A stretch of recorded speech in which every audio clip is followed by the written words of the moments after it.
हाँ जी। राम राम बेटा, सबको राम राम। और Ram Ram sir. Last class में हमने 3 क्वेश्चन कर लिए थे कि 2 हुए थे। 3 हो गए थे। 3 हो गए थे। फोर्थ क्वेश्चन से स्टार्ट करना है। करते हैं शुरुआत आज के लिए फोर्थ क्वेश्चन और आज की क्लास का पहला क्वेश्चन, है ना। एक्सरसाइज का क्वेश्चन नंबर 4, आज की क्लास का पहला क्वेश्चन। वो कह रहा है कि भाई एक cubical block of side 7 centimetre is surmounted bye A hemisphere. ठीक है। एक क्यूबिकल ब्लॉक है जो कि 7 सेंटीमीटर साइड का है। Is surmounted bye hemisphere, hemisphere उसको सरमाउंट कर रहा है। ठीक है। यानी कि क्या बात हो गई इसके अंदर। थोड़ा सा इसके लिए एक रफ डायग्राम मैं बना के दिखाता हूँ आपको।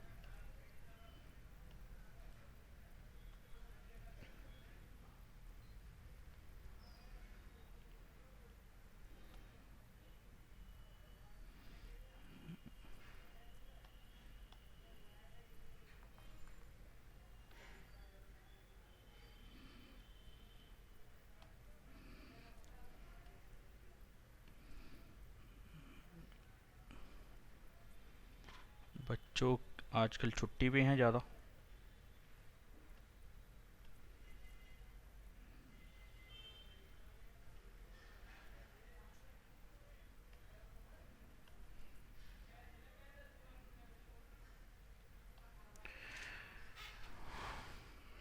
ये एक क्यूबिकल ब्लॉक हो गया जिसकी हर एक साइड 7 सेंटीमीटर की है।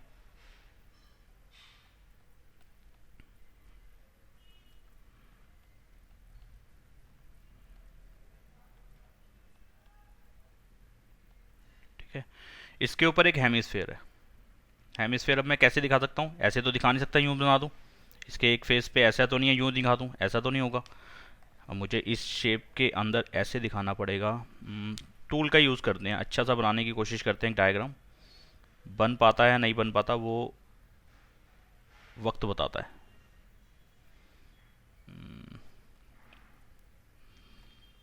इसको थोड़ा सा मूव कराना हो तो ठीक है, चलो ऐसे चल जाएगा। और इसके ऊपर का जो वो है ना, ये मैं फ्री हैंड ही कर लेता हूँ। और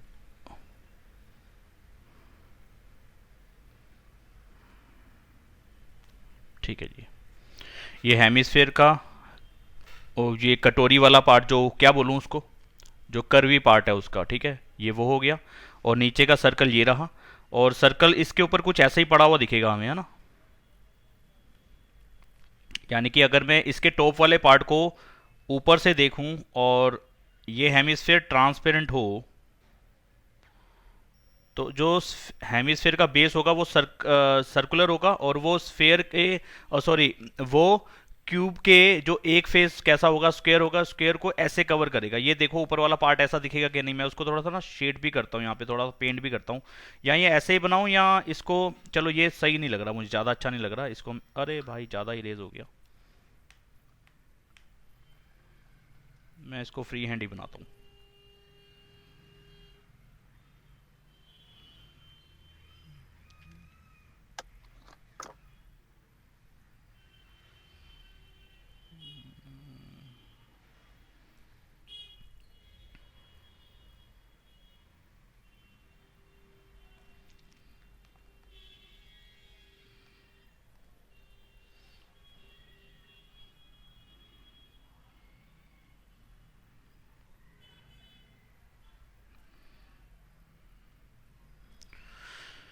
ठीक बात है, ये समझ पा रहे हो फिगर को।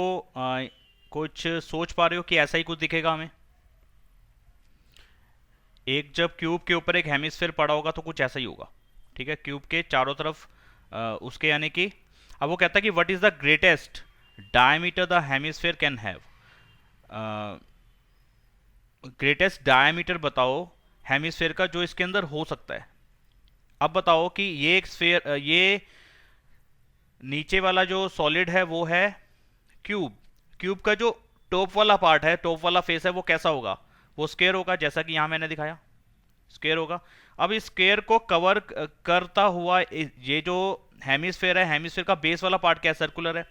ये सर्कल कितना बड़े से बड़ा हो सकता है, बड़े से बड़ा सर्कल ऐसा ही हो सकता है जो इसके सारी एज को या इसकी सारी साइड्स को टच करे।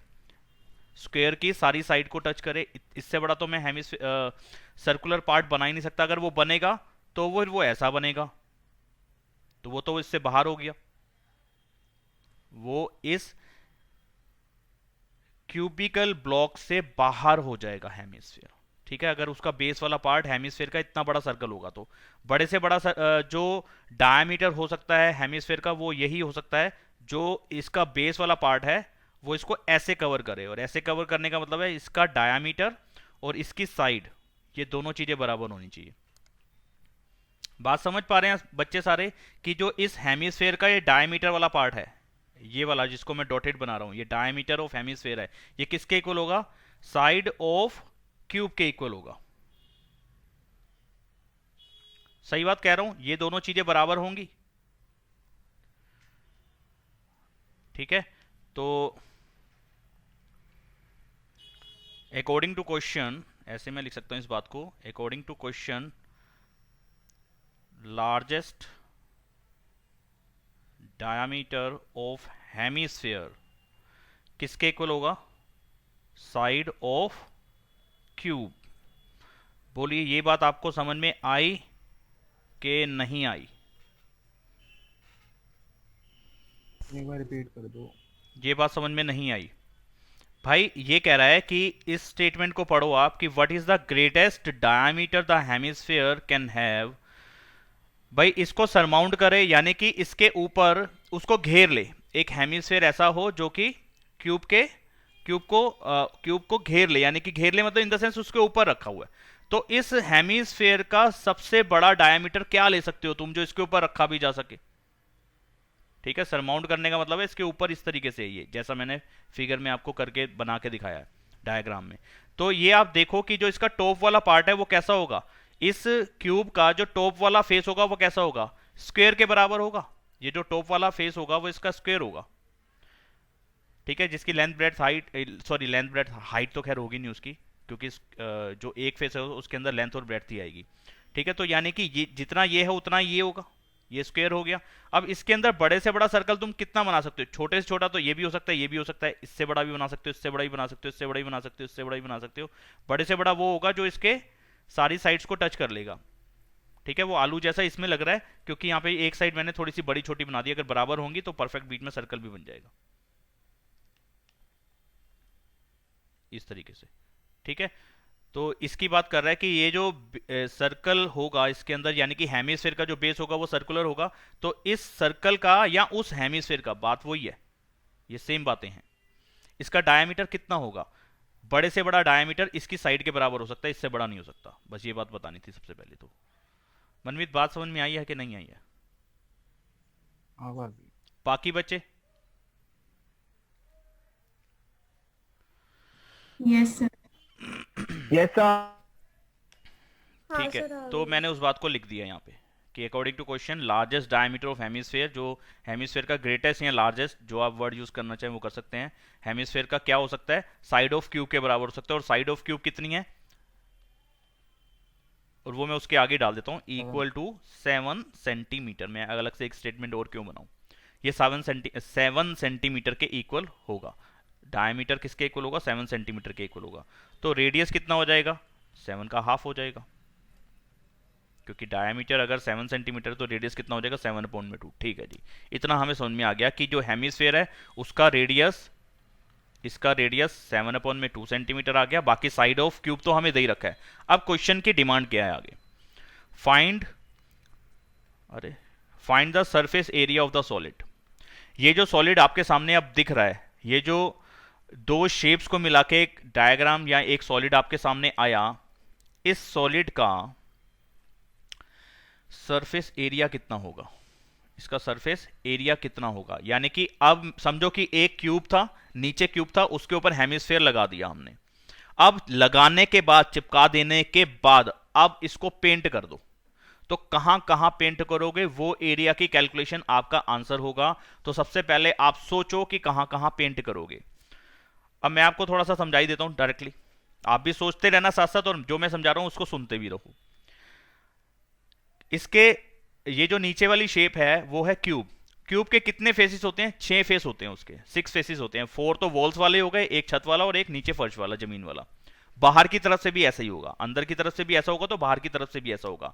अब ये सॉलिड है, अंदर से हमारे को पता ही नहीं कि किस चीज का बना है, आप समझो लकड़ी का बना है, वुड का है ये, तो अंदर क्या उसको कुरेद कुरेद के पेंट कर सकते हो? नहीं कर सकते, सिर्फ बाहर आउटसाइड पार्ट पे पेंट होना है, उसकी बाहर की तरफ पेंट होना है। ठीक है जी। कहां कहां पेंट होगा? अगर आप ध्यान से सोचो तो जो क्यूब है, क्यूब के 5 फेसेस पे कोई फर्क नहीं पड़ा, उसके 5 फेस पे पेंट होगा। इधर वाले पे होगा, इधर वाले पे होगा, इधर फ्रंट वाले पे होगा, सामने वाली दीवार पे होगा और नीचे वाले जगह पे भी होगा। बाहर की तरफ से नीचे भी पेंट होगा, इधर भी पेंट होगा, इधर भी पेंट होगा, इसके ठीक सामने वाली दीवार पे भी होगा और इस वाली दीवार के ठीक सामने वाली दीवार पे भी होगा। ठीक है, बात समझ में आई? जो टॉप वाला फेस था उस पर थोड़ा सा फर्क पड़ गया। अगर मैं पीले रंग की बात करूं, जैसा कि मैंने करके दिखा रखा है कि येलो पेंट इस पे करना होता, तो जो छत वाला पार्ट है उस पे किस जगह पे पेंट हो रहा है?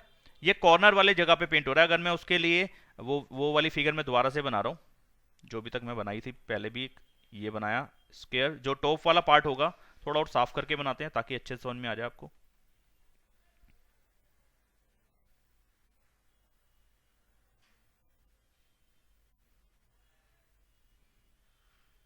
जो टॉप वाला पार्ट है उसमें पेंट यहां पे होगा, इस जगह पे, इस जगह पे, इस जगह पे और इस जगह पे। ये सर्कुलर पार्ट पे क्या पेंट होगा?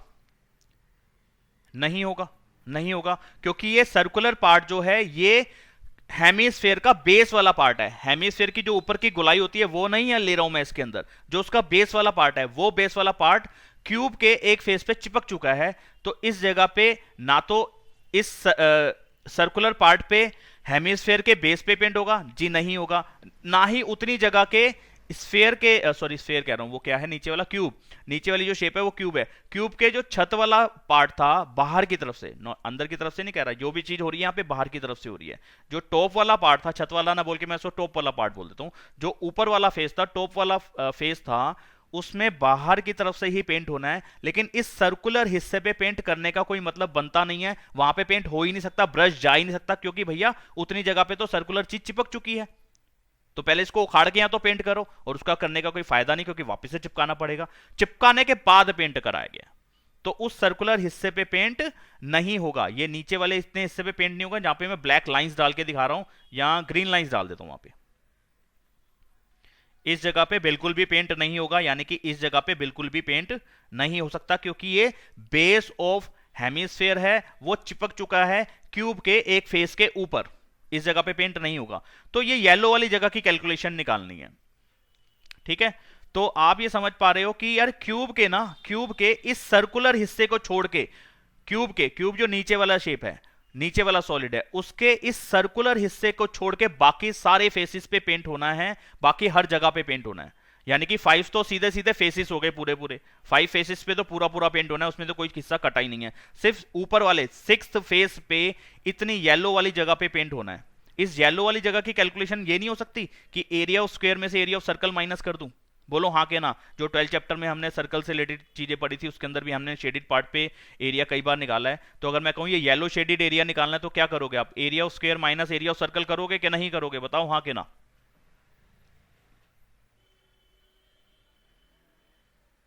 बताओ हाँ के ना।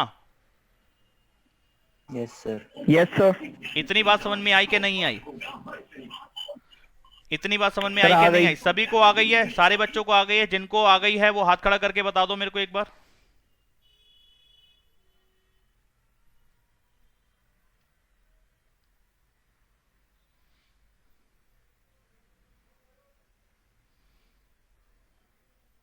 आयुष, करण, महक और पलक बताओ बेटा आई है कि नहीं? सर आ गई। ठीक है, अब बचा ऊपर वाला सॉलिड जो है हेमिस्फेयर का। अब इसके कितनी जगह पे पेंट हो रहा है? सीधी सीधी सी बात है, जो इसकी गोलाई है, यानी कि उसका CSA, इसके CSA पे पेंट होना है। क्या इसके सर्कुलर पार्ट पे पेंट होगा? नहीं होगा जी, वो बात हमें समझ में आती है। तो यानी कि ऊपर वाला जो शेप है उसके CSA पे पेंट होना है, और जो नीचे वाला सॉलिड था यानी कि जो क्या था, क्यूब के अंदर 5 फेसिस पे कोई फर्क नहीं पड़ेगा, 5 पूरे पूरे फेसिस हमें निकालने हैं। छठे फेस में से हमें एक सर्कल का एरिया माइनस कर देना है, यानी कि ऊपर वाले टॉप वाले पार्ट में जो पेंट होगा वो सिर्फ एरिया ऑफ स्क्वायर में से एरिया ऑफ सर्कल माइनस होगा। या तो मैं ऐसे कर लूं कि 5 फेसेस का एरिया प्लस करूं प्लस छठे फेस के एरिया में से एरिया ऑफ सर्कल माइनस करूं, या मैं ऐसे नहीं बोल सकता इस बात को, जरा दूसरी जो स्टेटमेंट में बोलने लगा हूं वो जरा सुनो ध्यान से, कि ऐसा करूं क्यूब का टोटल सरफेस एरिया निकाल लूं, क्यूब का टोटल सरफेस एरिया निकाल लूं, तो टोटल सरफेस एरिया में 6 के 6 फेस आ जाएंगे। हाँ आ जाएंगे, लेकिन हमें छठा फेस पूरा नहीं लेना, तो छठे फेस में से क्या चीज हटानी है, एरिया ऑफ सर्कल हटाना है। तो ऐसे कर दूं मैं कि क्यूब वाले पार्ट में जहां पेंट होगा वो एरिया निकलेगा एरिया ऑफ, यानी कि total surface area of cube, ठीक है, total surface area of cube minus area of circle, ये क्यूब वाले हिस्से में जो पेंट होगा वो आ जाएगा, प्लस एरिया ऑफ यानी कि curve surface area of hemisphere कर दूं प्लस, तो ये टोटल इस सॉलिड का एरिया पता चल जाएगा जहां पे पेंट होना है, यानी कि जो आपके क्वेश्चन की डिमांड है। तो मैं इसको लिख रहा हूं, जरा इस बात पे देखना समझ में आया कि नहीं आया। भाई बात समझ में आई तो मुझे थोड़ा सा आइडिया दो। हाँ आ गई है बात समझ में कि मैं ऐसे लिख सकता हूं इस बात को। मैं क्या लिख रहा हूं, सरफेस एरिया ऑफ सॉलिड कितना आ जाएगा, मैं ऐसे लिख रहा हूं देखो, TSA। एक्सप्लेन कर दो। कौन सी वाली बात, दूसरी वाली बात रिपीट कर दूं? नहीं, क्वेश्चन एक्सप्लेन कर दो, मैं अभी ज्वाइन हुई हूँ। क्यों लेट ज्वाइन हुए भाई, आधा घंटा आप लेट ज्वाइन क्यों हुए, पहले मुझे इस चीज की एक्सप्लेनेशन दो।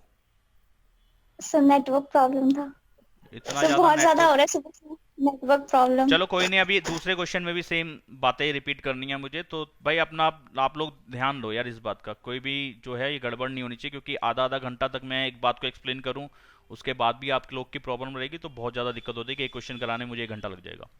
TSA of cube, TSA of cube में से मैं माइनस कर रहा हूं, ये सिर्फ उस चीज की कैलकुलेशन निकल रही है जो क्यूब वाले हिस्से पे पेंट होगा, क्यूब के जिस हिस्से पे पेंट होगा, क्यूब के सिर्फ इस सर्कुलर पार्ट को छोड़ के बाकी सारे हिस्से पे पेंट होगा, तो माइनस कर दूंगा area of base of hemisphere, यानी कि वो होता है सर्कल,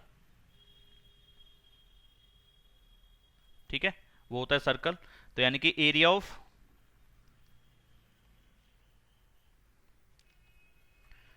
बेस ऑफ हेमिस्फेयर होता है सर्कल। तो मतलब कि मैंने डायरेक्टली सर्कल का एरिया नहीं दिखाया, आपको दिखा दिया कि किस चीज को माइनस कर रहा हूं, area of base of hemisphere वो होता सर्कल ही है, तो कैलकुलेशन सर्कल की ही लगनी है यहाँ पे।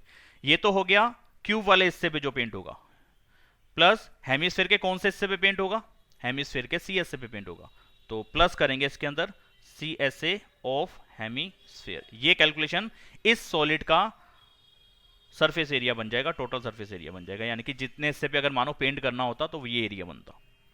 तो क्या करें जी, कोई प्लस की बात समझ नहीं आई कि आपने प्लस क्यों किया CS ये ऊपर वाला हिस्सा और पेंट नहीं करोगे, ये वाला जिसको मैं ब्लू करके दिखा रहा हूं,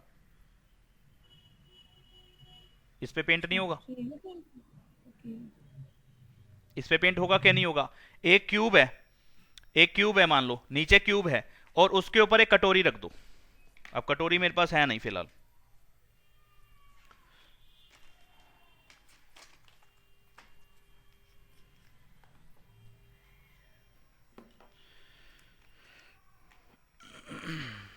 ये नीचे एक क्यूब है, इसके ऊपर एक कटोरी रख दी, अब मैं कहूं पेंट करो, तो इस जो कटोरी की शेप आ गई है ऊपर, क्या उस पे पेंट होगा कि नहीं होगा, तो वो कैसी शेप है, हेमिस्फेयर है, तो हेमिस्फेयर के कितने हिस्से पे पेंट करोगे, उसके CSA पे, तो इतना एरिया आपके पास और बढ़ गया ना, ये माइनस नहीं होगा, ये प्लस ही होगा। Okay sir. नहीं आई बात समझ में, अभी भी नहीं आई। जो इसका बेस वाला पार्ट है, जो इसका बेस वाला सर्कुलर, जो इसका बेस वाला सर्कुलर पार्ट है वो इसके ऊपर चिपक गया, इसके ऊपर चिपक गया, तो इसके ऊपर जब चिपक गया तो इस सर्कुलर हिस्से पे भी पेंट नहीं हो सकता क्योंकि ये चिपक गया ना, इसके सर्कल हिस्से पे पेंट होगा ना ही इसके सर्कुलर हिस्से पे पेंट होगा, ये दोनों चीजें हटानी पड़ेंगी।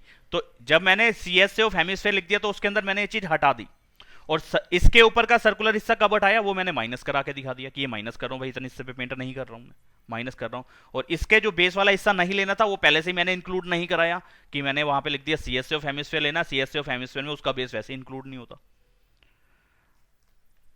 एक बार दोबारा सोच के देखो कि ये बात समझ में आई कि नहीं है, कि अगर नहीं आई तो इससे अगले वाला क्वेश्चन वैसे नहीं आने वाला, डूब जाएगा क्वेश्चन, इससे अगले वाला बिल्कुल डूब जाएगा, 100% डूब जाएगा। मनमीत नहीं आई बात समझ में, हाथ खड़ा है आपकी तरफ से, वो सर मैंने बंद नीचे नहीं किया था सर। आ रहा है ना समझ में? आ रहा है पलक समझ में आया कि नहीं? हाँ सर अब आ गया। झूठ मत बोलना, अगर आया है तो बता दो। ये नहीं है कि मैंने क्वेश्चन नहीं पूछ लिया सर, तो बिल्कुल मैं आ गया। सर की नजरों में आ गई हूँ, ऐसा कुछ नहीं है। पूछोगे अच्छी बात है, लेकिन जब ना आए तो पूछो, आ जाए तो बता दो कि हाँ आ गया। हाँ सर आ आ गया गया, अच्छा। ठीक है। यशवी सर का इस पे तो पेंट होगा ना पर। इस पे पेंट होगा? किस पे पेंट होगा? बहुत अच्छी बात करी है किसी बच्चे ने, रौनक ने। बताओ कौन सी जगह पे पेंट होगा? सर ऊपर वाले हिस्से पे जो हेमिस्फेयर है। हेमिस्फेयर पे पेंट करा दिया, ये रहा हेमिस्फेयर पे पेंट होने वाली जगह, ये रही। सीएससी ऑफ हेमिस्फेयर प्लस कराया उसको। तो फिर माइनस वाला कौन सा पार्ट हुआ माइनस वो? वाला बेस ऑफ हेमिस्फेयर है। हेमिस्फेयर का बेस क्या होता है? सर्कुलर। वो चीज नहीं लेनी ना। हाँ वो किस में से नहीं लेनी? जो क्यूब के ऊपर वो हिस्सा आ गया होगा। क्यूब का जब मैंने टीएस से निकाला तो उसके अंदर वो वाली चीज प्लस हो गई थी, इसका बेस, ये वाला बेस प्लस हो गया होगा। टीएसए ऑफ क्यूब लिखा जब मैंने, क्या टीएसए ऑफ क्यूब यानी कि क्यूब के सारी जगह पे पेंट हो रहा है? नहीं, क्यूब की इतनी जगह पे पेंट नहीं हो रहा। जो मैं ये डार्क येलो कर रहा हूं, ऑरेंज कलर कर रहा हूं, इतनी जगह पे, क्यूब की इतनी जगह पे पेंट नहीं हो रहा। बात से सहमत हो के नहीं? क्यूब की इस सर्कुलर हिस्से को छोड़ के बाकी सारी जगह पे पेंट हो रहा है। रौनक जैन, मैं आपसे पूछ रहा हूं, हाँ सर। तो ये हाँ जी मैंने सर। जब लिखा कि टीएसए ऑफ क्यूब, तो उसके अंदर ये सर्कुलर पार्ट भी इंक्लूड हो गया होगा, तो ये हटाना पड़ेगा, इसलिए वो माइनस करा दिया मैंने, वो चीज माइनस करा दी। ये हिस्सा जो आया पहले वाला, ये कैलकुलेशन जो आई, ये कैलकुलेशन आई है जो सिर्फ क्यूब के अंदर पेंट होना है। वो क्यूब के टीएसए में से सिर्फ इतने हिस्से पे पेंट नहीं होना, इसलिए वो माइनस करा दिया। अच्छा, अब आई हेमिस्फेयर की बात। हेमिस्फेयर के कितने हिस्से पे पेंट होना है? उसके भी बेस वाले हिस्से पे पेंट नहीं होना, तो जब सीएस से लिखा तो उसका बेस वाला पार्ट वैसे इंक्लूड नहीं हुआ। अगर मैं लिख देता ना टीएसए ऑफ हेमिस्फेयर, तो इसमें से भी फिर मैं माइनस करके दिखाता area of base of hemisphere, उसमें से भी माइनस करना पड़ता, क्योंकि वो फिर डबल काउंट कराता था मैं उस चीज को, तो फिर 2 बार माइनस कराना पड़ता। इसलिए ये सिर्फ मैंने एक बार माइनस कराया है। ये इस चीज को बताया गया है कि क्यूब के 5 फेसेस पूरे आए हैं, 6ठे फेस में से एरिया ऑफ सर्कल माइनस करना पड़ेगा। इसलिए मैंने वो 5 फेस अलग से कैलकुलेट नहीं करे, एक फेस अलग से कैलकुलेट नहीं करा, और area of base of circle उस टाइम मैंने माइनस नहीं कराया। मैंने कहा यार टोटल क्यूब में से सिर्फ इतने हिस्से को छोड़ के बाकी सारी जगह पे पेंट हुआ है। Total surface area of cube में से एक सर्कल वाले हिस्से को छोड़ के बाकी सारी जगह पे पेंट हुआ है, इसलिए वो सर्कल वाले हिस्से को मैंने माइनस करा दिया। और हेमिस्फेयर में से कौन सी जगह लेनी चाहिए थी? सिर्फ उसका सीएससी लेना चाहिए, उसका बेस वाला पार्ट भी पेंट नहीं होगा, तो वो मैंने लिया ही नहीं, फॉर्मूले में कहीं लिखा ही नहीं, तो उसको माइनस क्यों कराऊं डबल?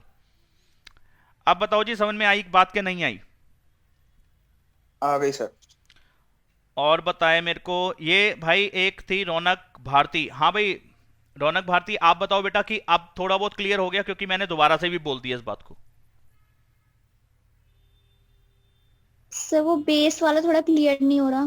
बेस वाला थोड़ा क्लियर नहीं हो रहा, तो 1 मिनट के लिए रुकना पड़ेगा। मैं कुछ इसके लिए, मेरे पास जुगाड़ है, मैं लेके आता हूँ। वो टाइम लगेगा, लेकिन फिर समझाना जब तक बनेगा नहीं, होगा नहीं, तब तक मैं छोड़ूंगा भी नहीं। रुको 1 मिनट के लिए।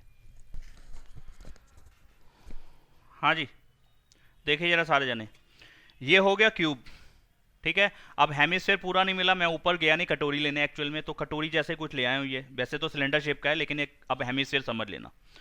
इस क्यूब के अंदर मैंने कहा पेंट करो, तो कहाँ कहाँ पेंट कर सकते हो? आप कह सकते हैं इसके 6 के 6 फेसेस पे पेंट हो जाएगा, ऊपर नीचे दाएं बाएं सब तरफ पेंट हो जाएगा।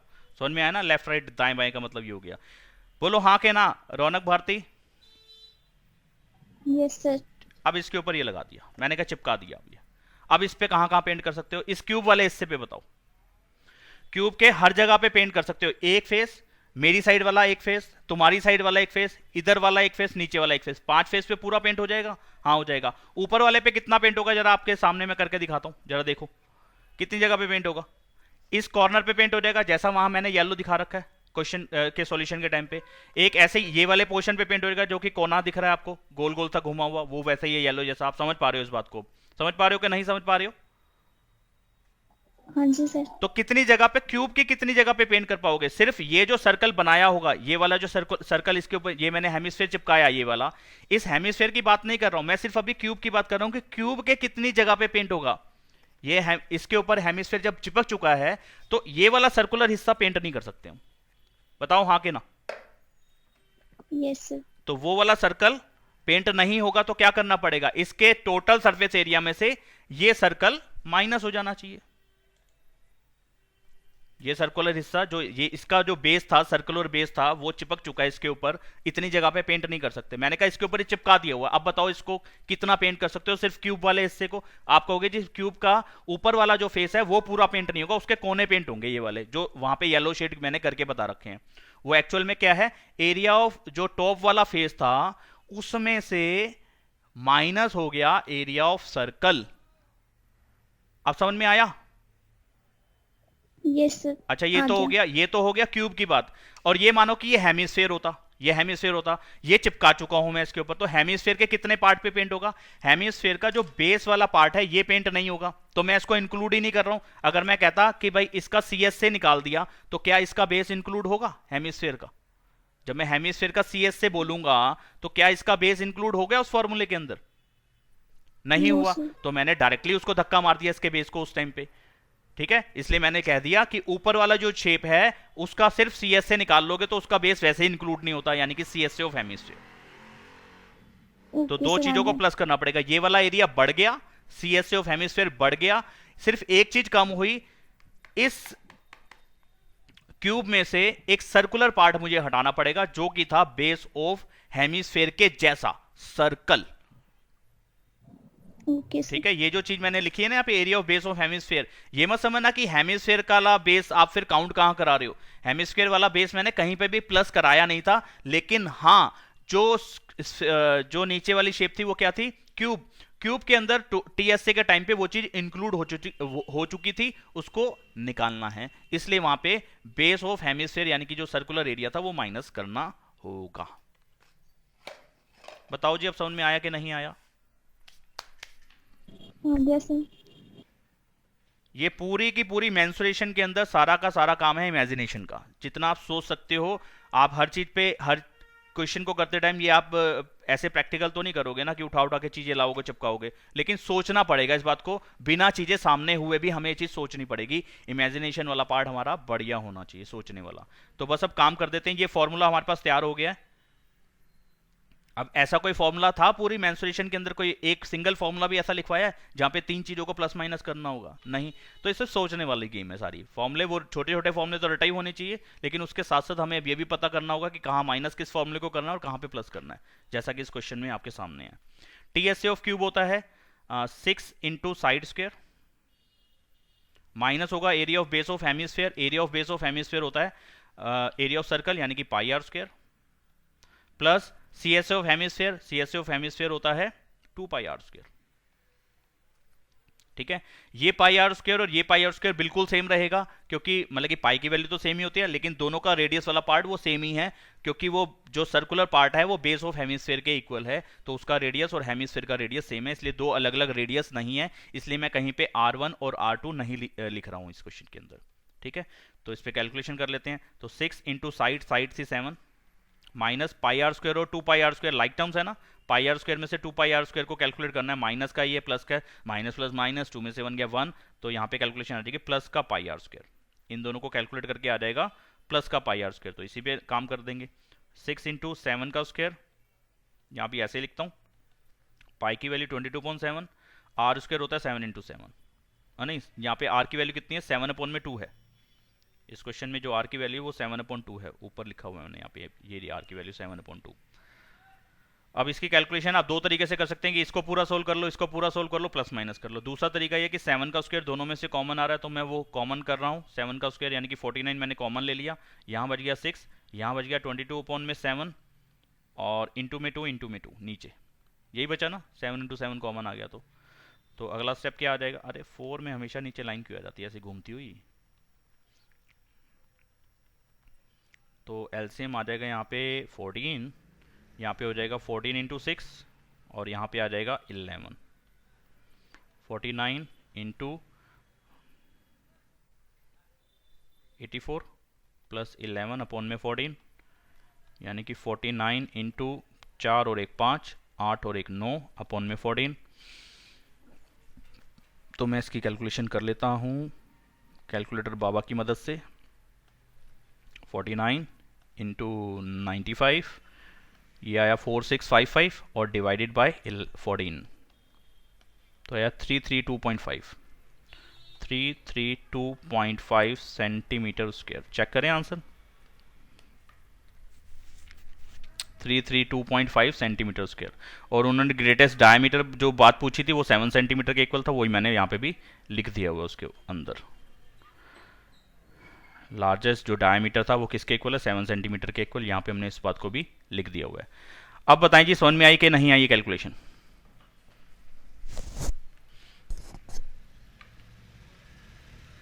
आगे बढ़ता हूँ अगले क्वेश्चन पे। जिसको समझ में कुछ नहीं आएगा वो हाथ खड़ा कर देना। अगले क्वेश्चन में भी ये सब बातें रिपीट होंगी या क्या होगा, जरा पढ़ते हैं अगला क्वेश्चन।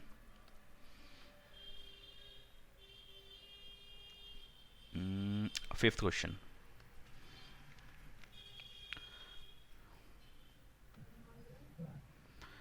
सारे के सारे क्वेश्चन, ज्यादातर क्वेश्चन जो है सोच पे आधारित है। हम कितना अच्छा सोच पाते हैं क्वेश्चन को, बस। यहां पे क्या कह रहा है, a hemispherical depression is cut out from one face of a cubical wooden block. नीचे के जो एक मतलब कि एक सॉलिड है हमारे पास क्यूब के एक फेस में से हम हेमिस्फेयर शेप निकाल लेते हैं। हेमिस्फेरिकल डिप्रेशन इज कट, ठीक है ना, cut out from one face of a cubical wooden block. Wooden block है एक, जिसकी की डायमीटर वाला पार्ट हमें एल दे रखा है। हेमिस्फेयर इज जो हेमिस्फेयर है is equal to the edge of क्या चीज किसके इक्वल है, डायमीटर एल है। पढ़ लेते हैं इसको पूरा आगे।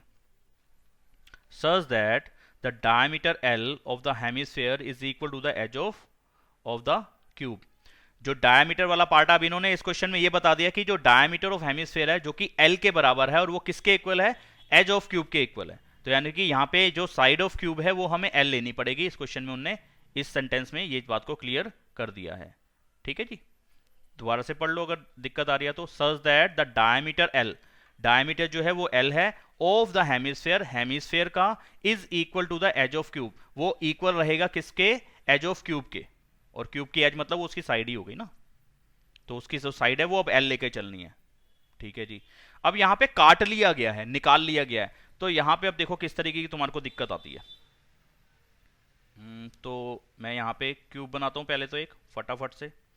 क्यूब बनाने के बाद, डायग्राम बनाने के बाद मीटिंग एंड करेंगे और रिज्वाइन करना, क्योंकि टाइम भी होने वाला है एक मीटिंग का।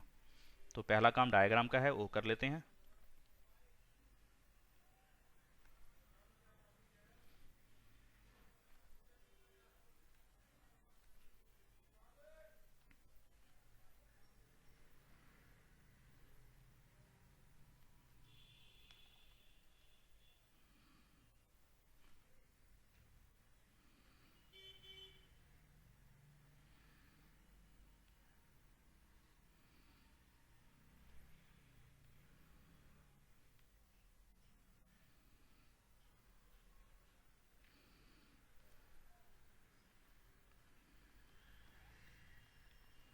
जो इसका डायमीटर है,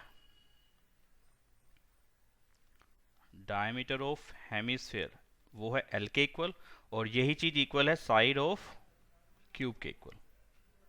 ठीक है, साइड ऑफ क्यूब भी एल है और डायमीटर ऑफ हेमिस्फेयर भी एल है। अगर डायमीटर हेमिस्फेयर का एल है तो इसका मतलब रेडियस वाला पार्ट कितना हो जाएगा, L/2। इतनी बात आपको समझ में आती है, ठीक है। तो अब वो क्या कह रहे हैं इसके अंदर कि determine the surface area of the remaining solid. अब देखो कितने बढ़िया बढ़िया मेरे पास आंसर आने वाले हैं। क्या करना चाहिए, क्या कह रहा है दिमाग, क्या करना चाहिए, रिमेनिंग सॉलिड का सरफेस एरिया निकालना है। अब मैंने कहा कि एक क्यूब था, जैसा कि इस क्वेश्चन में कह रहा है, और क्यूब में से एक हेमिस्फीयर निकाल लिया। अब निकालने के बाद इसको पेंट कर दो, बताओ कहां कहां पेंट करोगे।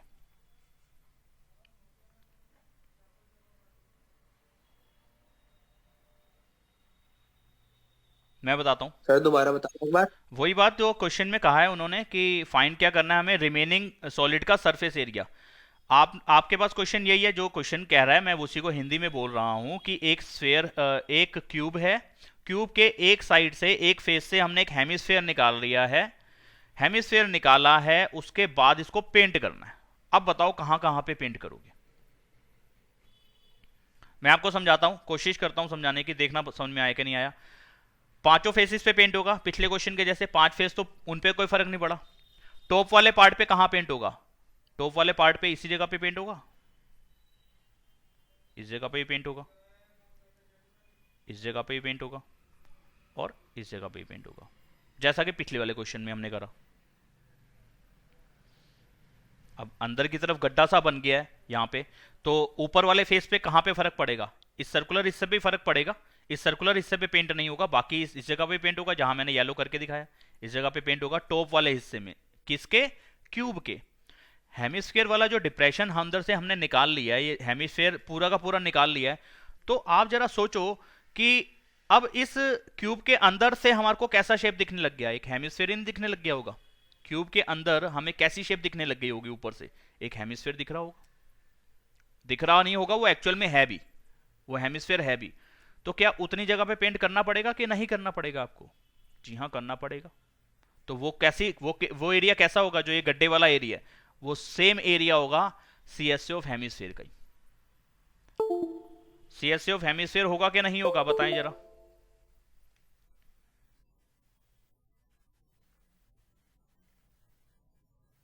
मेरी आवाज पहुंच रही है आप तक?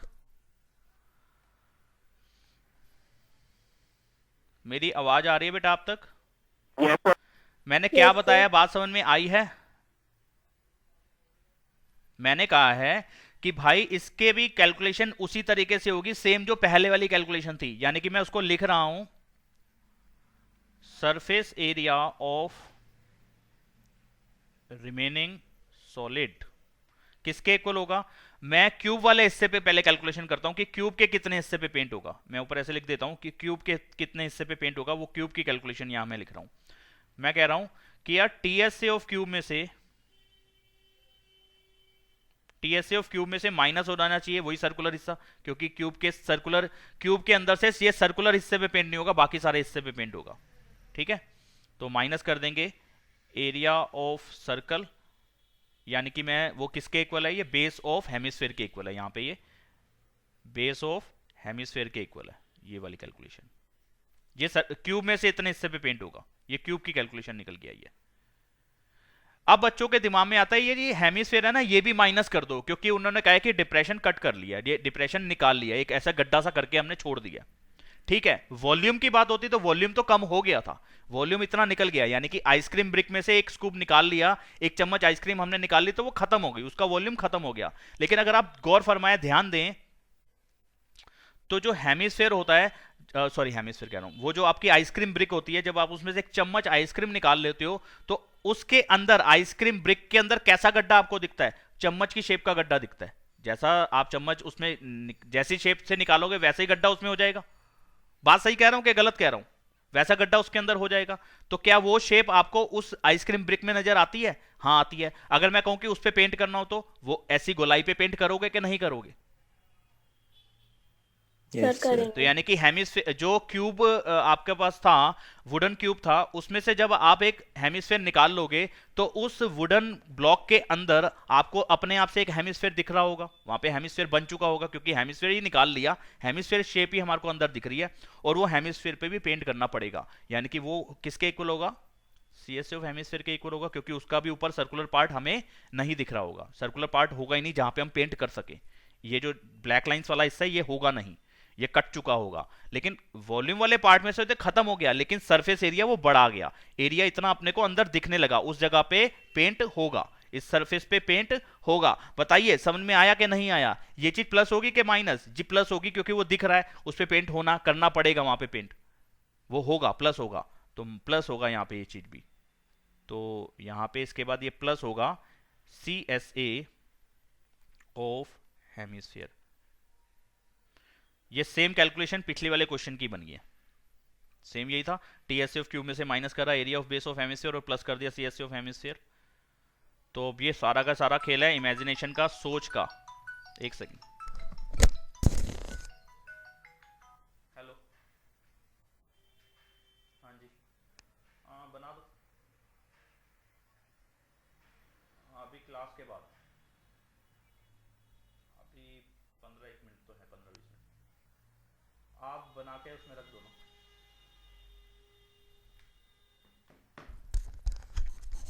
हाँ जी बेटा बताओ, बात समझ में आई कि नहीं आई? Yes sir. ये सोच वाली बात थी। बहुत से बच्चे यहाँ पे माइनस करते हुए मुझे नजर आते हैं इस जगह पे, कहते हैं ये माइनस कर दो CSA ऑफ हेमिस्फीयर। क्यों माइनस कर दो जी?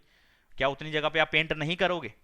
नहीं जी, करेंगे। उतना एरिया तो हमारा और बढ़ गया, यहाँ पे और पेंट करना पड़ेगा। ठीक है, तो सेम कैलकुलेशन है, यानी कि फॉर्मूला हमारा वही बनने वाला है, यानी कि TSA ऑफ क्यूब होता है 6 into side square minus area of base of hemisphere होता है एरिया ऑफ सर्कल, यानी कि pi r square plus CSA of hemisphere होता है 2 पाई आर स्क्वायर। तो यहाँ पे 6 इंटू साइड स्क्वायर माइनस इन दोनों की कैलकुलेशन आएगी प्लस में पाई आर स्क्वायर, पिछले वाले क्वेश्चन के जैसे।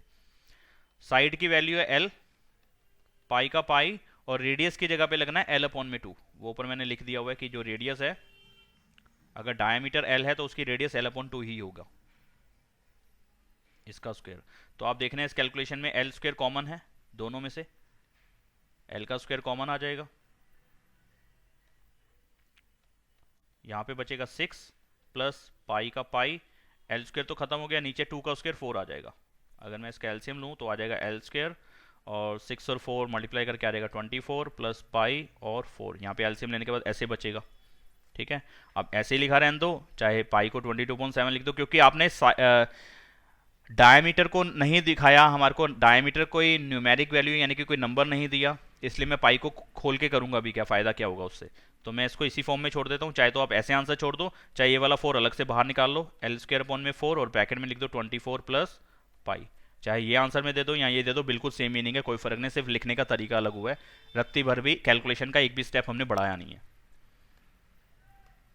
तो आंसर चेक कराते हैं कि उन्होंने क्या छोड़ा है। इसी फॉर्म में छोड़ा है, पाई की फॉर्म में। तो L स्क्वायर अपॉन में 4 वही 1/4, L स्क्वायर अपॉन में 4 लिखो या 1 इंटू L स्क्वायर अपॉन में 4 लिखो, बात तो वही आएगी, L स्क्वायर अपॉन में 4 और पाई प्लस 24, यही हमारा आ रहा है। L स्क्वायर अपॉन में 4 और पाई प्लस 24। उन्होंने आगे पीछे लिखा है, पहले उन्होंने इस चीज़ को पाई वाली को लिख दिया, बाद में हमने लिख दिया, कोई फर्क नहीं पड़ेगा उससे। समझ में आया क्या नहीं? बताओ हाँ या ना। Yes sir. ठीक है, Yes, sir. आगे बढ़ते हैं। प्रैक्टिस साथ साथ करते रहना, वरना बाद में तो भूल ही जाना कि कुछ भी होता है। अगले क्वेश्चन को देख लेते हैं क्या है, कहाँ तक हो चुका है। 5वें क्वेश्चन तक हुआ ना, 6 क्वेश्चन करते हैं, बढ़िया क्वेश्चन है।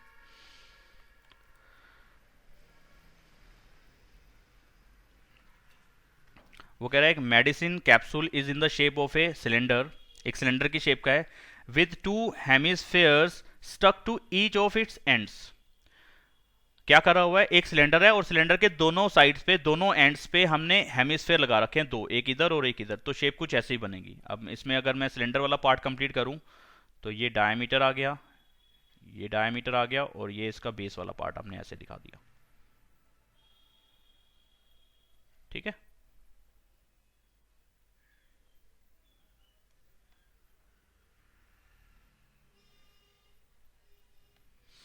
ठीक है जी, समझ में आया। तो ये हो गया बीच वाला पार्ट सिलेंडर का हो गया, ये वाला पार्ट तो सिलेंडर का हो गया ग्रीन वाला, और ये दोनों तरफ जो ब्लू ब्लू बचे हैं वो हेमिस्फीयर हो गए। तो ये आपका बात कंप्लीट हो गई कि सिलेंडर भी हो गया और यहाँ पे हेमिस्फीयर भी हो गया। यहाँ पे the length of the entire capsule is 14 mm। तो ये पे इस पूरे कैप्सूल की जो लेंथ है वो 14 mm है, वो आपने दे रखी है यहाँ पे। ठीक है जी। And the diameter of the capsule is 5 mm, वो भी आपने बता रखा है कि कैप्सूल का डायमीटर 5 mm है। तो यहाँ पे 3 जो चीजें बन रही हैं, एक हेमिस्फीयर इधर बीच में सिलेंडर, और फिर इस कोने पे हेमिस्फीयर, यानी कि इस एंड पे भी हेमिस्फीयर है, इस एंड पे भी हेमिस्फीयर है, दोनों एंड्स पे हेमिस्फीयर है और बीच में सिलेंडर है। तो इन तीनों का ही डायमीटर वाला पार्ट सेम है, आपको डायग्राम के हिसाब से समझ में आ रहा है। ठीक है, तो यहाँ पे जो डायमीटर है तीनों शेप्स का वो है 5 mm। तो रेडियस वाला पार्ट कितना हो जाएगा, 5/2 mm मिलीमीटर, यानी कि 2.5 mm। ठीक है जी। अब प्रॉब्लम यहाँ पे आई कि करना क्या है, पहले तो इस चीज को देख ले। Find it surface area, surface area find करना है। सरफेस एरिया फाइंड करना है यानी कि टोटल सरफेस एरिया। जब भी वो सरफेस एरिया की बात कर रहा है तो यानी कि अब जो शेप आपके सामने आ गई है इसको ओवरऑल पेंट करना है, हर तरफ से पेंट करना है। इस शेप का, इस तीन शेप्स को मिला के जो एक बड़ी शेप बन गई है, एक बड़ा सॉलिड बन गया है, इस सॉलिड का सरफेस एरिया निकालना है, यानी कि इसका टोटल सरफेस एरिया निकालना है, हर तरफ से इसको पेंट करना है। तो कहां कहां पेंट करोगे यार, आप समझ पा रहे हो कि ये वाला सर्कुलर पार्ट यानी कि बेस ऑफ हेमिस्फेयर और ऐसे सिलेंडर के दोनों एंड्स वो भी सर्कुलर होते हैं, इन जगहों पे पेंट नहीं हो सकता। यहां पे मैंने ब्लैक लाइंस डाल के दिखाया है, इन जगहों पे पेंट नहीं हो सकता। आप बात को समझ रहे हो कि नहीं समझ रहे हो? हाँ जी हाँ, क्योंकि ये शेप तो, ये चीज तो हमें नजर ही नहीं आएगी, खोल के पेंट करके चिपकाएंगे क्या? और ये यहाँ पे खुला ही होगा अंदर से, क्योंकि जो इसके अंदर मेडिसिन होगी वो यहाँ से यहाँ मूव कर सकती है। आपने अगर कैप्सूल देखा हो तो आप ऐसे करते हो तो मेडिसिन इधर आ जाती है, ऐसे करते हो तो नीचे गिर जाती है और दोनों हेमिस्फेयर शेप तक आती है। तो यानी कि बीच में से तो एक होलो है, खाली है, खोखल है एकदम, ठीक है। तो ये सर्कुलर प्लेट लगी भी नहीं हुई, और लगी भी होती तो वो चिपका दी गई है, तो पेंट होने का तो मतलब फिर भी नहीं बनता, किसी भी हालत में पेंट नहीं हो सकता। तो पेंट कहाँ पे होगा? इस हेमिस्फेयर के CSA पे पेंट होगा, इस वाले हेमिस्फेयर के CSA पे पेंट होगा, और इस सिलेंडर के इसके भी CSA पे पेंट होगा, क्योंकि हर किसी का टॉप और बेस वाला पार्ट, यानी कि हर किसी का कहने का मतलब टॉप और बेस बनता है, तो किसका बनता है? सिलेंडर का। ना तो सिलेंडर के ऊपर वाले सर्कुलर पार्ट पे पेंट होगा, ना नीचे वाले, यानी कि ना इधर वाले ना इधर वाले, ठीक है जी। ऐसे हेमिस्फेयर के सर्कुलर पार्ट पे पेंट नहीं होगा तो CSA पे पेंट होगा, दूसरे वाले हेमिस्फेयर के भी सर्कुलर पार्ट पे पेंट नहीं होगा तो कहां होगा? CSA पे होगा, और सिलेंडर के भी दोनों सर्कुलर एंड्स पे पेंट नहीं होगा तो कहां होगा? CSA पे पेंट हो रहा है, आपके सामने है। ये सारा डायग्राम बने होने के बावजूद हमारे को फिर भी अच्छा सोचना आना चाहिए, तभी हम काम कर पाएंगे। सोच लिया होगा सभी ने यार, इतनी कोई बड़ी कहानी भी नहीं कि समझ में नहीं आएगा। बताएं समझ में आया कि नहीं? कि CSA निकालना तीनों का, नहीं आया? सर आ गया, सर आ गया। अच्छा आ गया। तो CSA जब हम सिलेंडर का निकालेंगे तो उसका फॉर्मूला होता है 2πRh। CSA ऑफ सिलेंडर होता है 2πRh। हाइट ऑफ सिलेंडर आपने क्वेश्चन के अंदर कहीं अलग से दी नहीं है, लेकिन आपने एक जगह हाइट, यानी कि जो इसकी हाइट है एक्चुअल में वो इस टाइम पे लेट चुका है सिलेंडर, तो वो लेंथ वाली बात आ गई, तो लेकिन हम लिखेंगे हाइट ऑफ सिलेंडर ही। तो हाइट ऑफ सिलेंडर कहां से कहां तक होगी? जरा मैं रेड लाइन से आपको शो करके दिखा रहा हूं, यहां से लेकर के यहां तक, ये रेड वाली लाइन होगी हाइट ऑफ सिलेंडर की, यहां से यहां तक की हाइट है सिलेंडर की। ये हमें नहीं मालूम, लेकिन हमें टोटल लेंथ ऑफ कैप्सूल हमें मालूम है, वो 14 mm है, 14 mm है, ठीक है। तो यार ये कैसे निकालूं? इस 14 में से ये वाला पार्ट माइनस कर दूं। ये आपको मैं इसको ना कलर करता हूं ऑरेंज, ऑरेंज और रेड थोड़ा मिलता जुलता है तो दिखेगा लेकिन अलग से। ये वाला पार्ट और ये वाला पार्ट अगर मैं माइनस कर दूं, या इसका कलर कोई और ही लेता हूं, ग्रीन, ये वाला पार्ट और ये वाला पार्ट अगर मैं माइनस कर दूं तो ये बीच वाली लेंथ आ जाएगी, और ये किसके इक्वल है? रेडियस के इक्वल है। ये किसके इक्वल है? रेडियस के। क्यों? क्योंकि यहां से आप देखो मैं ब्राउन पेन का यूज कर रहा हूं डायग्राम के अंदर, फिगर के अंदर, ये वाला जो पार्ट है ये किस चीज का है? Radius of hemisphere. और ऐसे ये भी कितना है? Radius of hemisphere. तो ये कितना होगा? रेडियस ऑफ हेमिस्फेयर के इक्वल, और ये भी किसके इक्वल होगा? रेडियस ऑफ हेमिस्फेयर के इक्वल। तो लेंथ ऑफ सिलेंडर या हाइट ऑफ सिलेंडर, जो हम फॉर्मूले के अंदर h यूज करते हैं, वो हाइट होता है, और हाइट यहाँ पे लेटी पड़ी है ना, इस सिलेंडर के अंदर। तो हाइट ऑफ सिलेंडर वो बननी चाहिए 14 में से माइनस होना चाहिए एक रेडियस इधर वाला और एक रेडियस इधर वाला, ठीक है ना। लेफ्ट वाला और राइट वाला दोनों रेडियस माइनस हो जानी चाहिए। यानी कि मैं इसको ऐसे लिख सकता हूँ 14 माइनस 3.5 और 3.5, यानी कि इसको मैं ऐसे भी लिख सकता हूँ कि 14 माइनस 3.5 और 3.5 प्लस, सॉरी 2.5 है, 2.5 है, 3.5 मैंने गलती से पता नहीं कैसे लिख दिया, 2.5 है, मेरे दिमाग में पता नहीं कैसे चल रहा था 3.5। तो ये 2.5 और 2.5 प्लस करके आ जाएगा, माइनस माइनस प्लस होता है तो प्लस कर देंगे 5.0, और 14 में से 5 माइनस करेंगे तो कितना आ जाएगा? 9 मिलीमीटर। तो ये जो सिलेंड्रिकल पार्ट है उसकी जो हाइट वाला पार्ट था वो जो हमें समझ में नहीं आ रहा था, अब यहाँ पे समझ में आ गया कि हाइट कितनी है, 9 मिलीमीटर्स। तो बस अब निकाल देते हैं इसका सरफेस एरिया।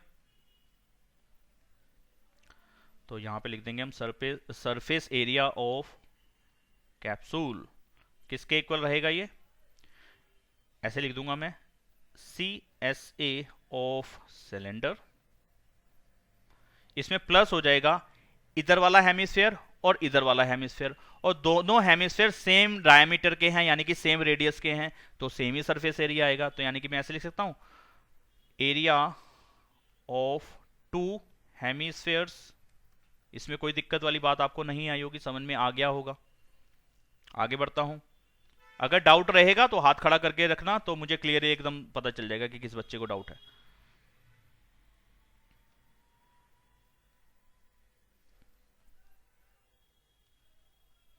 दिव्यांश बेटा अभी थोड़ी देर के लिए वेट करो, अभी आपकी क्लास स्टार्ट करेंगे अभी 10-15 मिनट तक। Okay sir.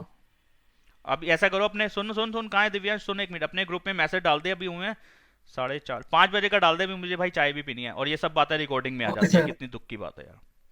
CSA of cylinder, तो CSA ऑफ सिलेंडर क्या होता है भाई, 2πRH। पाई जरा अच्छा सा बनाए, मेरा अच्छा बनता नहीं है, लेकिन आप लोग अच्छा बनाए। लेकिन कई बच्चे ऐसे नालायक होते हैं 11 बना के आ जाते हैं, फिर 11 मत बनाना, 11 के ऊपर ऐसी लाइन भी डालनी है फिर, ठीक है, मतलब कि थोड़ा सा ढंग से मतलब पाई बनाना।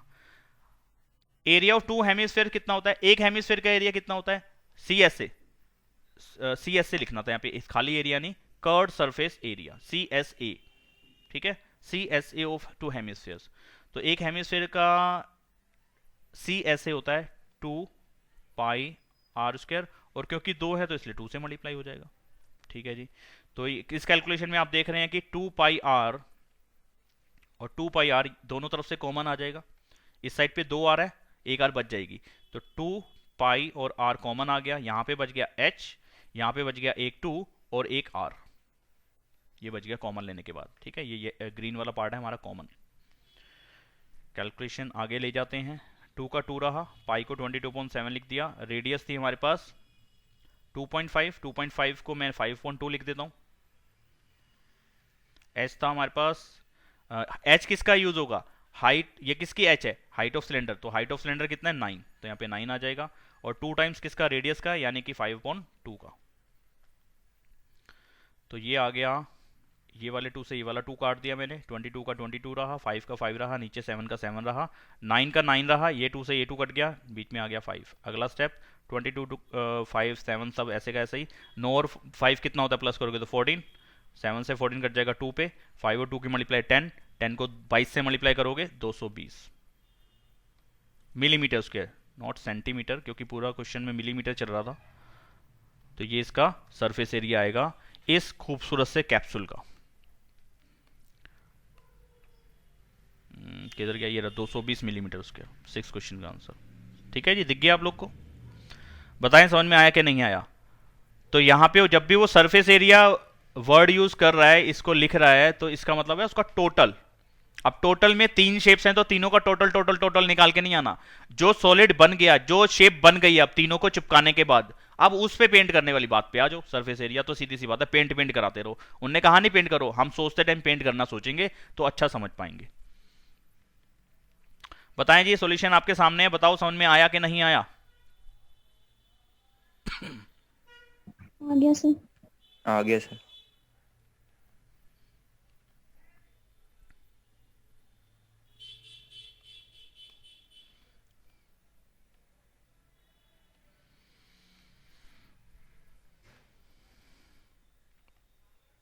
एक सेकेंड, तो पहले मैं करा रहा हूं 9th क्वेश्चन, मुश्किल नहीं है, बीच वाले दो वैसे ही करा रहा हूं 9th।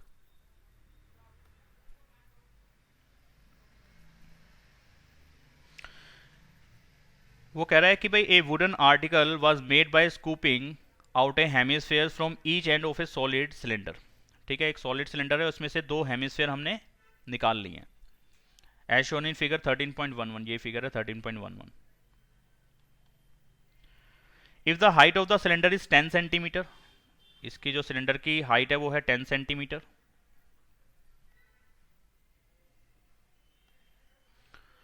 And it's base is of radius 3.5 centimetre, जो इसका रेडियस वाला पार्ट है ये हटा देता हूं, जो इसकी रेडियस है वो है 3.5 centimetre. Find the total surface area of the article. अब यहां पे उन्होंने टोटल वर्ड यूज कर दिया, ठीक है जी। क्या करें, फिर से वही बात, एक सिलेंडर में से दोनों तरफ से 2 हेमिस्फेयर निकाल लिए गए हैं, यानी कि जो सिलेंडर का डायमीटर था या जो सिलेंडर का रेडियस था वही सेम रेडियस हेमिस्फेयर का भी है, दोनों तरफ से। ये आपके सामने निकाल लिया, तो कहां कहां पे पेंट करोगे, जो बाहर की तरफ का सिलेंडर होगा उस पर कोई भी फर्क नहीं पड़ा, वो पूरा का पूरा सिलेंडर जिंदा है। जिंदा है मतलब वहां पे कुछ भी खत्म नहीं हुआ, अंदर की तरफ से निकला है ना, बाहर की तरफ से थोड़ा ना खत्म हुआ है, ठीक है। तो यानी कि अगर आप देखो ये निकालने के बाद अगर मैं इसको इरेज कर पाता इस ब्लू वाले पार्ट को, फिलहाल इरेज नहीं होगा, तो समझ पा रहे हो, कुछ ऐसा बचेगा, आपको दिखाता हूं मैं यहाँ पे।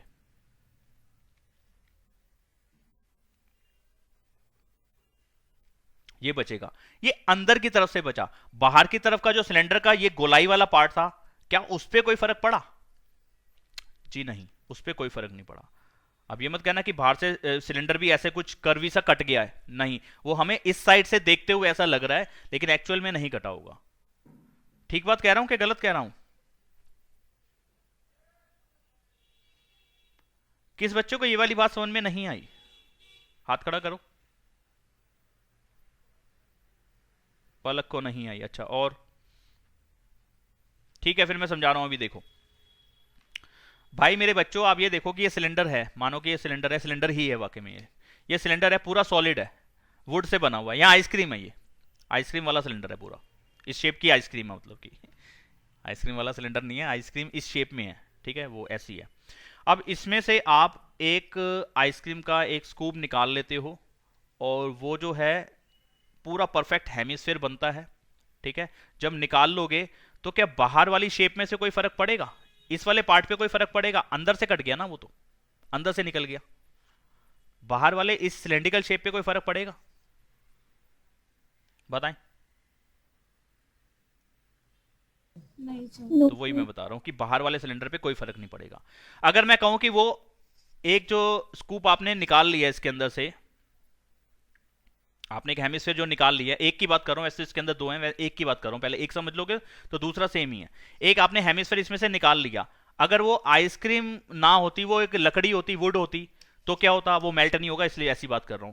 अब मैंने कहा निकालने के बाद इसको पेंट करना है, बताओ तो क्या सिलेंडर के इस वाले पार्ट पे कोई फर्क पड़ता? इस वाले पार्ट पे, गोलाई वाले पार्ट पे, पूरा ये जो व्हाइट दिख रहा है आपको, इस पे कोई फर्क पड़ता? नहीं इस सर। पे पेंट करते आप? इस पे पेंट करते ना? ये क्या चीज है सिलेंडर का? Surface, curve surface, curve surface area. तो यानी कि यहाँ पे कर्व सरफेस एरिया पे सिलेंडर के कोई फर्क नहीं पड़ेगा। पहली बात अब समझ में आ गई कि CSA ऑफ सिलेंडर तो जिंदा है, यहाँ पे इस पे पेंट होगा ही होगा। एक चीज जो समझ में आ गई वो मैंने लिख ली, इस पे पेंट होगा। अंदर जो पूरा टाइट था, ये टाइट मतलब कि वो सॉलिड था, लकड़ी का था। वैसे उनने क्या बोला है, वुडन का ही बोला है कि क्या? वुडन आर्टिकल ही बोली है, तो ये वुड का ही था, वुड पे ही काम करते हैं हम। पूरा सॉलिड था ये, तो अंदर खाली है ना, इसमें सामान फेंक सकता हूं, वो फेंका नहीं जा सकता था। लेकिन जब मैंने गड्ढा बना लिया, इसके अंदर गड्ढा कैसा शेप का है? हेमिस्फीयर। जब हेमिस्फीयर निकाल लूंगा तो कैसी शेप अब इसके अंदर दिखने लग जाएगी? हेमिस्फीयर ही दिखने लग जाएगा। कहां पे पेंट होगा? हेमिस्फीयर पे पेंट होगा, हेमिस्फीयर पे पेंट होगा। एक हेमिस्फीयर बाहर आ चुका होगा, कहोगे सर हेमिस्फीयर तो हमने निकाल लिया, यानी कि हेमिस्फीयर तो बाहर आ गया, इसके अंदर भी तो हेमिस्फीयर ही दिखने लग गया होगा। हाँ, दिखने लग गया होगा। उस पे कितनी जगह पे पेंट होगा? उसके CSA पे पेंट होगा। क्यों? क्योंकि उसका जो सर्कुलर पार्ट है, ये टॉप पार्ट है, वो तो उसके साथ ही बाहर आ चुका है, वो नहीं दिख रहा होगा, वो नहीं दिख रहा होगा कि वहां पे आप कोई चीज पेंट करने वाली बची होगी, नहीं। आपको जो सिलेंड्रिकल पार्ट में जिस जगह पे पेंट कर सकते हो वो हेमिस्फीयर का CSA होगा। बताओ हाँ के ना? जो डायग्राम में उन्होंने भी बना रखा है, बताओ हाँ के ना? पलक सर आ गया। वही सेम चीज नीचे भी होगी, वही सेम चीज नीचे भी होगी उसी सिलेंडर पे। तो यानी कि CSA ऑफ सिलेंडर पे कोई फर्क नहीं पड़ा, ये चीज आएगी आएगी, लेकिन दो जो हेमिस्फीयर आपने निकाल लिए हैं बाहर, वैसी जगह उस सिलेंडर के अंदर बन गई, उस जगह पे पेंट होना पड़ेगा, करना पड़ेगा, उसका सरफेस एरिया और ऐड हो गया यहां पे।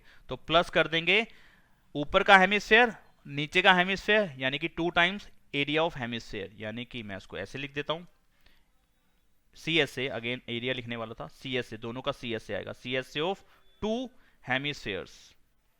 बोलिए बात समझ में आई कि नहीं आई? माही बात समझ में आ गई बेटा? अब यस सर, अब आ गई। पक्की ना? पक्की पक्की तरीके से बताओ, ऐसा ना हो कि एक बार ही पूछ लेते हो, दूसरी बार मैं बता देता हूं, फिर कहो या तीसरी बार पूछेंगे तो शायद कुछ सर उल्टा उल्टा ना बोल दें।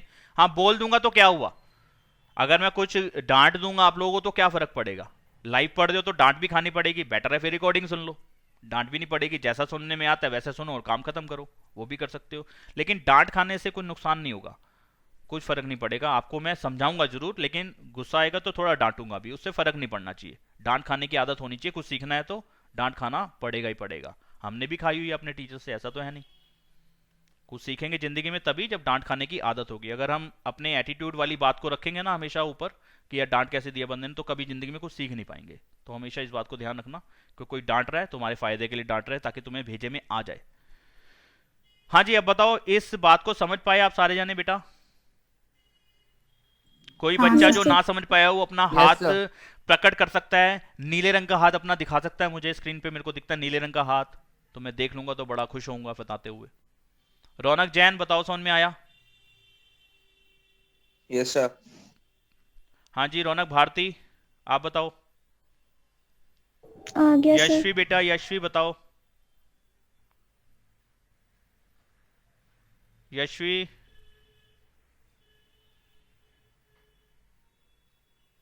चलो मैं लिख रहा हूं। सीएससी ऑफ सिलेंडर क्या, सीएससी ऑफ सिलेंडर क्या होता है बेटा? सीएससी ऑफ सिलेंडर फटाफट लिख देते हैं, 2 पाई आर एच। दो हेमिस्फेयर का एरिया इसलिए 2 से मल्टीप्लाई होगा ही होगा, और एक हेमिस्फेयर का एरिया होता है पाई आर स्क्वायर, नहीं 2 पाई आर स्क्वायर, मैं गलत लिख रहा था, 2 पाई आर स्क्वायर। अब फिर इसमें से आप देख रहे हैं कि क्या क्या चीज कॉमन है। 2 कॉमन है दोनों तरफ से, पाई कॉमन है दोनों तरफ से, एक आर कॉमन है दोनों तरफ से, एच इसमें से और इसमें से कॉमन नहीं है, मतलब कि दोनों के पास एच नहीं है इसलिए मतलब कॉमन नहीं है। तो 2 पाई और आर कॉमन, इसके पास बच गया एक एच, इसके पास बच गया एक 2 और एक आर। बस इस पे कैलकुलेशन कर लेंगे। 22.7 रेडियस थी 3.5, तो 35/10 लिख दूंगा। एच था 10 into sorry 10 plus 2 times radius का, रेडियस है 3.5, यहाँ पॉइंट में लिख दिया क्योंकि पॉइंट वाली वैल्यू को 0.5 को 2 से मल्टीप्लाई करूंगा तो 1 बन जाएगा, मेरा डेसिमल खत्म हो जाएगा यहाँ पे। तो देखें आप जरा कि भाई 7 से 35 कटता है 5 पे, 5 से 10 कटता है 2 पे, और 2 से 2 कट जाता है, मेरे पास बचता है इस तरफ 22, उस तरफ बचता है इसकी और इसकी मल्टीप्लाई आती है 7, और 7 और 10 को प्लस करेंगे तो कितना आ जाएगा 17, 17 और 22 की मल्टीप्लाई कर देंगे तो 34, 3 17 और 2 की मल्टीप्लाई 34, 34 और 3 कितना होता है 37, 37 इतना सेंटीमीटर, तो सेंटीमीटर स्क्वायर। ठीक है जी, तो बस आंसर चेक करा देता हूँ लास्ट क्वेश्चन का, 374 सेंटीमीटर स्क्वायर। अभी हमारे पास कुछ क्वेश्चन और बचे हैं। अब ये बचा आपके पास 7th क्वेश्चन और 8th क्वेश्चन। अब 8th क्वेश्चन भी कुछ कुछ ऐसा ही है, पढ़ के देखना।